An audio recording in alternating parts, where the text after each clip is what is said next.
Hi and welcome to my YouTube channel. My name is Liz and this is A Catholic Mother's Journey. I'm really pleased you're joining me today. So today I felt led to speak on here about the power and value that is in suffering. As undesirable as it seems to us, doesn't it, to take on suffering, to suffer at all, it's very valuable when we unite it to Jesus' suffering on the cross. It can be used by the Lord for the salvation of souls. This is in the context of my story about my disabled son, George, who's 11 years old. And it's been a very rough ride over the past several years for him physically. He has lots of medical issues and things just seem to have got worse over the years. One or two things over the past few years, praise God, have got better. But for many years, things just seem to get worse and worse. And he has a very tricky time. He can't walk or talk or do anything for himself. He's severely disabled and I'm a carer to him.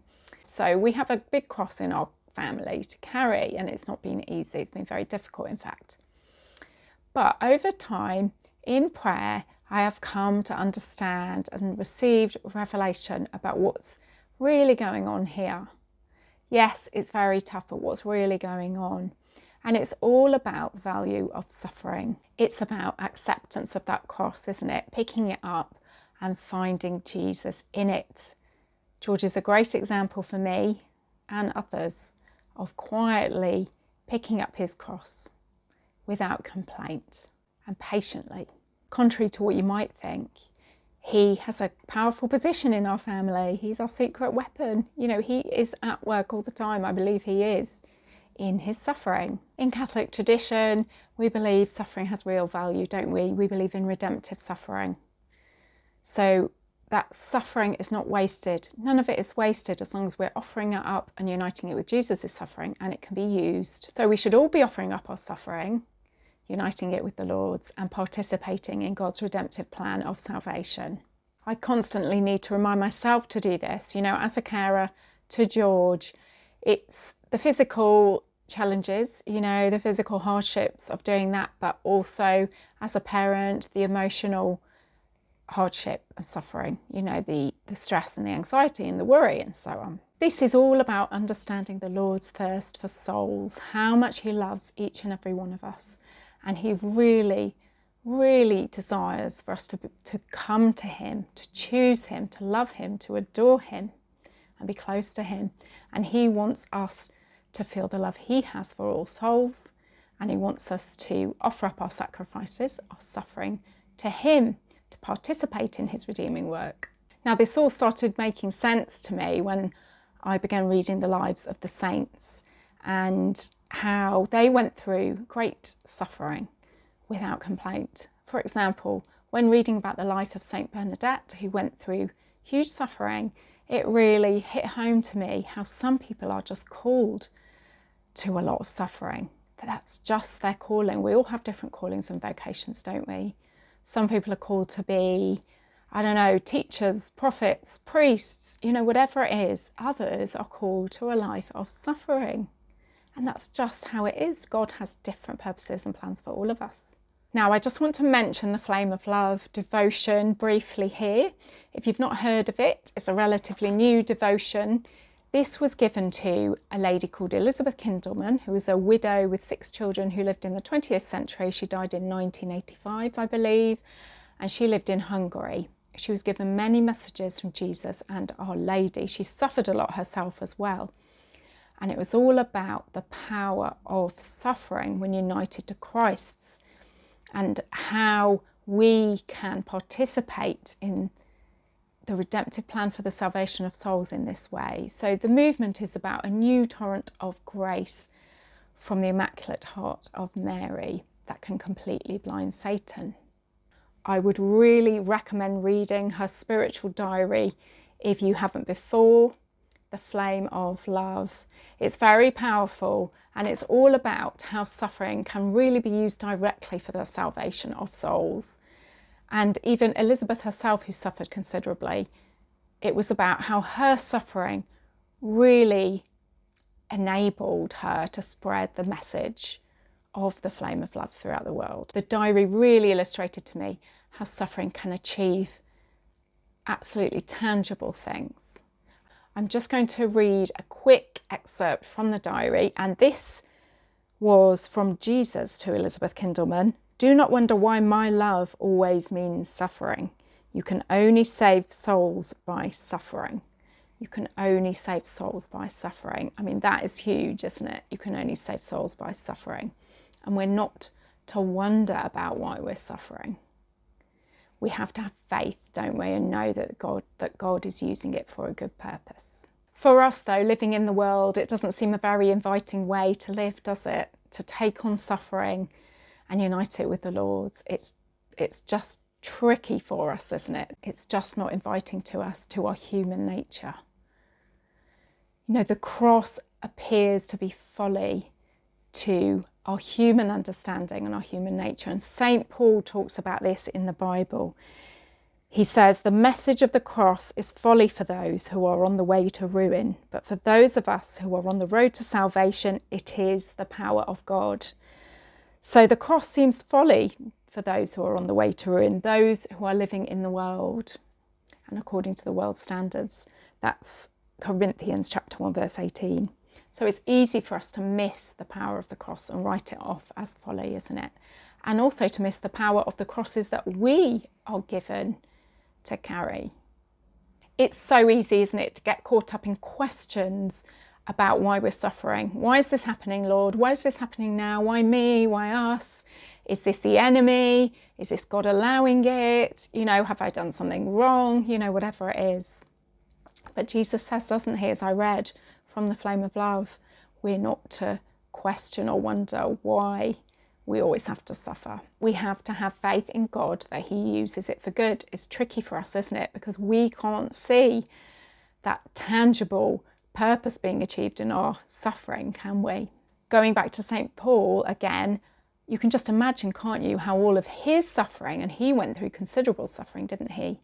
As we can see in the Bible, how it was all used for the work that he was doing. He was responsible for preaching the gospel, spreading the gospel, and building up the early church. You can just imagine, can't you, how all that suffering was needed for that work, which was needed to reach souls with the gospel. For us, it's easy to conclude that suffering is a waste of time, is gratuitous, is an inconvenience, nothing good comes of it. If we have a bad day, we just think, oh, I've got bad luck today. You know, it's a bad day, I'll just write it off and hope for a better day tomorrow. You know, it's just a waste of time, but let's look forward to a better time. But actually, it's all precious, it's all powerful, and we need to be offering it up to the Lord. You know, suffering is never wasted unless we waste it. Suffering is never wasted unless we waste it.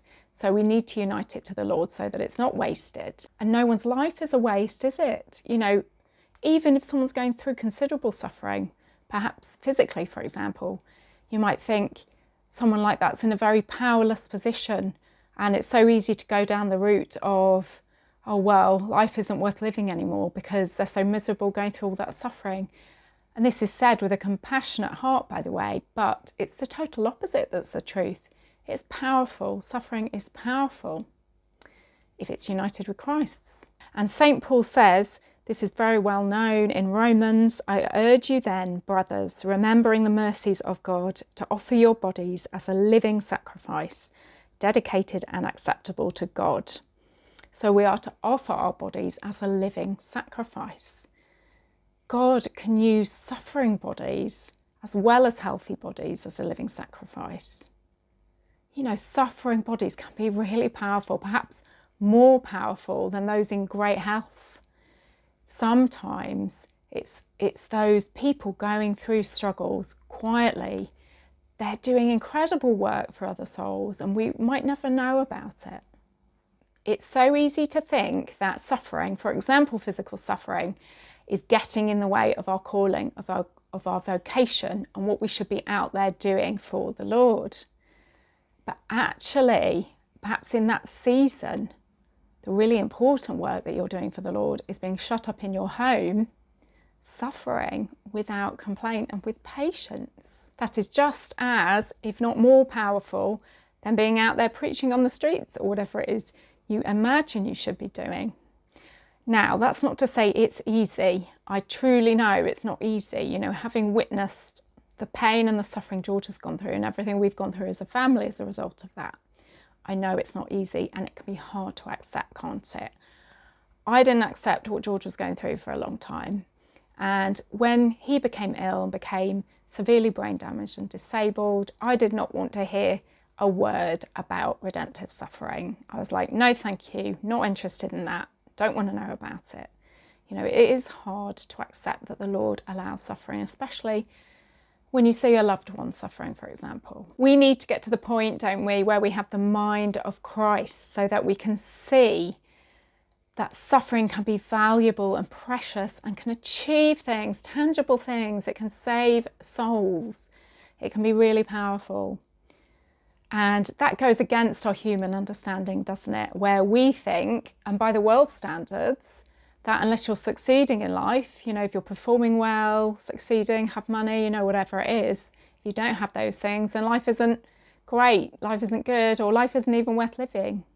So it's the opposite of what the world tells us, isn't it? It's the opposite of our human understanding. That's why we need the mind of Christ to see this. Just a practical point, you know, we all have suffering. You might be watching this video and you might be thinking, well, I don't. Maybe you don't at the moment, but perhaps depending on the season we're in, we all have it in larger and smaller measures at some point. So let's remember to offer it up to the Lord so that he can use it. Now, finally, I'm just going to quickly mention that really big question that comes up in discussions on the faith. Why do we suffer? We suffer, don't we? Because we chose evil over good. It's because of our sin. God gave us free will to choose, and man fell in the Garden of Eden, didn't he? Because we chose evil over good.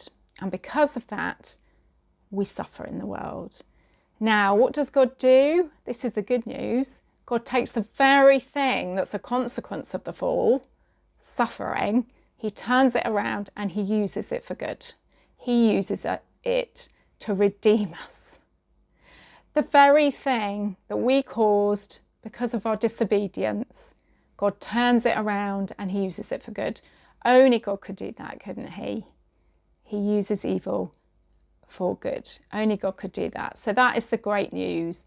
And the great news is he wants us to be involved in this as well. God uses evil for good. He wants us to do the same. What we perceive as evil in the world, suffering, he wants us to use it for good with him by uniting with Jesus' sufferings on the cross.